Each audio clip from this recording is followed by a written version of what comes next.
Imagine a nation that basically rewrites the fundamental rules of global economics. I mean, think about your own commute home for a second. Now, imagine a place where the streets just totally empty out by late afternoon, and yet the economic engine of that country roars louder than almost anywhere else on Earth. Well, welcome to This Explainer. Today we're investigating the Danish Productivity Paradox.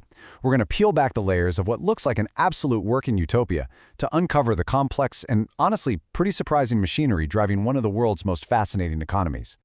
Okay, let's dive into this. When we look at global work cultures, the data coming out of Denmark is just absolutely striking. Only 1%, literally 1% of Danish employees work what we would consider very long hours. Compare that to the OECD average, which sits at about 13%, and you immediately start to see a massive cultural shift. The official work week there is just 37 hours. So by 4 p.m., most desks are completely empty. People are heading out to pick up their kids, get dinner ready, living their lives. Staying late isn't some badge of honor over there. Actually, it's actively discouraged. In Denmark, burning the midnight oil doesn't get you a promotion. It honestly just gets you weird looks. And this brings us to the central paradox of our explainer today. Danes dedicate a full 2/3 of their day, that's around 16 hours, strictly to personal care, eating, sleeping, and leisure. They heavily prioritize socializing over, say, buying massive houses or flashy cars. Yet despite these really limited working hours, Denmark boasts some of the highest productivity rates in the entire world, completely outperforming workers in countries like the US, Japan, and Australia. So the big question is, how on earth do they produce so much while working so little? Section 1. The Danish Working Utopia, Engineering the Perfect Balance. To actually solve this mystery, we have to look at the brilliant societal engineering that Denmark has been refining for well over a century. You see, the foundation of this system wasn't just built overnight. Its roots trace all the way back to 1899 with the September Compromise between employers and trade unions. And at the heart of this system today is this incredibly smart concept known as flexicurity. It is exactly what it sounds like, a fusion of flexibility and security. For employers, it means relatively low employment protection legislation. They have the total flexibility to hire and dismiss workers as the market changes. But for the employees, it provides an incredibly comprehensive income safety net. This unique model completely removes that paralyzing fear of job loss we see elsewhere, which makes the Danish workforce incredibly adaptable to globalization and new tech. The whole architecture of flexicurity is often described as the golden triangle. First, you have that flexible labor market we just talked about. Second, there's the income security. Workers are members of unemployment insurance funds. They call them A-Kasser, which can provide up to 90% of your previous earnings for up to 2 years. Think about that safety net. And then the third crucial pillar is the active labor market policy. The state doesn't just hand out money and walk away. They actively invest heavily in retraining and counseling. In fact, in 2019 alone, Denmark spent a staggering 12.7 billion Danish kroner on these retraining measures, just to ensure jobless workers could quickly adapt to new industry needs. And this brilliantly illustrates the dynamic result of all this. Because that safety net is just so incredibly reliable, Danes feel super confident navigating their careers. A full 25% of Danish workers in private industry confidently change jobs every single year. I mean, think about your own workplace. If 1 in 4 people just up and left every year, it would be absolute chaos, right? But in Denmark, they know that if one job disappears, they are fully supported and retrained for the next one. So this high turnover isn't a sign of instability at all. It's actually the engine of a highly efficient, adaptable, and super motivated workforce. Section 2. Why trust is cheaper. But here's the thing. Structure alone doesn't fully explain the Danish miracle. We also really have to examine the cultural engine powering this utopia. It's something economists are increasingly recognizing as a hard, tangible economic asset. Look at this OECD data measuring trust in public institutions. Across the board, Denmark significantly outpaces the OECD average. 65% of Danes are satisfied with healthcare services compared to the 58% average. 64% firmly believe the government handles personal data legitimately, way above the 52% average. In Denmark, social trust isn't just some warm, fuzzy cultural feeling. It acts as tangible economic capital. It dramatically reduces what economists call transaction costs, basically the time and money normally wasted monitoring, verifying, and enforcing every little agreement. There's actually a very popular mantra in Danish management. Control is good, but trust is cheaper. And you literally see this playing out everywhere. If you drive through the countryside, you'll see farmers selling fresh produce from totally unattended roadside stands, with simple little honesty boxes. Can you imagine leaving your store unattended with just a cash box sitting out? No way! But in Denmark, it's just normal. In business, it means handshake deals instead of massively complex, heavily litigated contracts. It means minimal middle management and way less bureaucracy, empowering everyday employees to be problem solvers rather than just box checkers. Low-trust societies are so burdened by the endless cost of surveillance and litigation.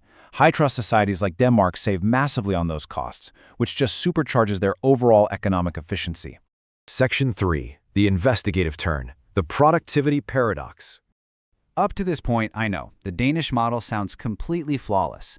But right here is where our explainer takes an investigative turn. And honestly, this is what surprised me the most. When we actually look past those glowing national averages, a real mystery emerges. Now, what's really interesting about this slide is the profound divergence it shows. When you isolate and remove the massive pharmaceutical sector, a completely different picture of the economy comes into focus. Broader Danish domestic manufacturing productivity has actually been declining since 2021, and it's performing below the European Union average. We are looking at a system where the absolutely incredible success of just a few specific sectors is completely hiding the stagnation of the broader domestic economy. Economists actually call this statistical distortion the mechanical boost. And here is exactly how this hidden mechanism works. Large Danish multinational companies outsource their heavy, labor-intensive manufacturing to foreign countries. However, they keep all their high-value intellectual property, their research, and their management right back home in Denmark. So in the national statistics, all of that global wealth generation is attributed to Denmark, but the foreign labor doing the heavy lifting isn't counted in the domestic employment figures at all. This artificially inflates the productivity per worker metric, making the average Danish worker look far, far more productive on paper than they actually might be in reality. Section 4. Titans powering the numbers. To truly understand this heavily skewed GDP, we need to pull back the curtain and look at the corporate titans actually steering this economy. We're talking about globally recognized names like Lego and absolute titans of industry like AP Møller Maersk. So the crucial point is the sheer unprecedented scale of these companies. Let's take Maersk. This single company operates in 130 countries, employing over 100,000 people.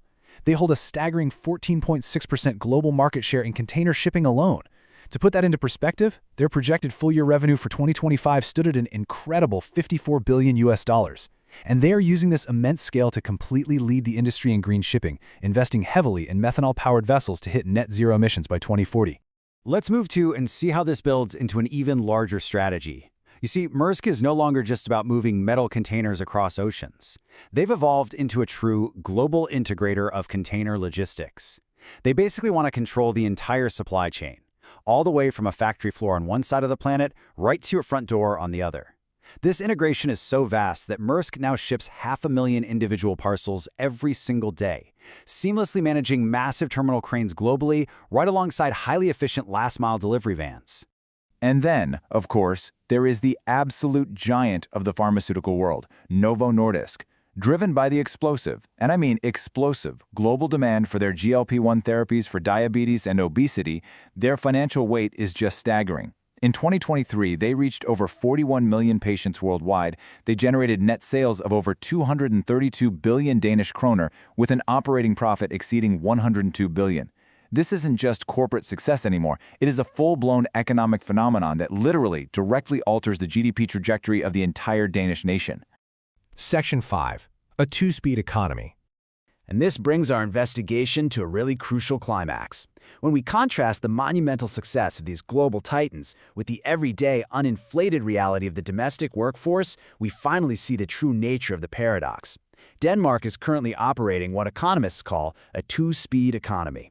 In this system, aggregate prosperity is being driven almost entirely by a very narrow corridor of multinational giants. Their production decisions and those massive global revenue streams we just talked about are increasingly disconnected from the local Danish business cycle and domestic consumption. Because they are just so wildly successful globally, they end up masking the real issues happening domestically, things like winding investment gaps, slowing growth in traditional manufacturing, and the very real challenges of integrating lower productivity workers into sectors like retail and construction. The Danish model is undeniably brilliant.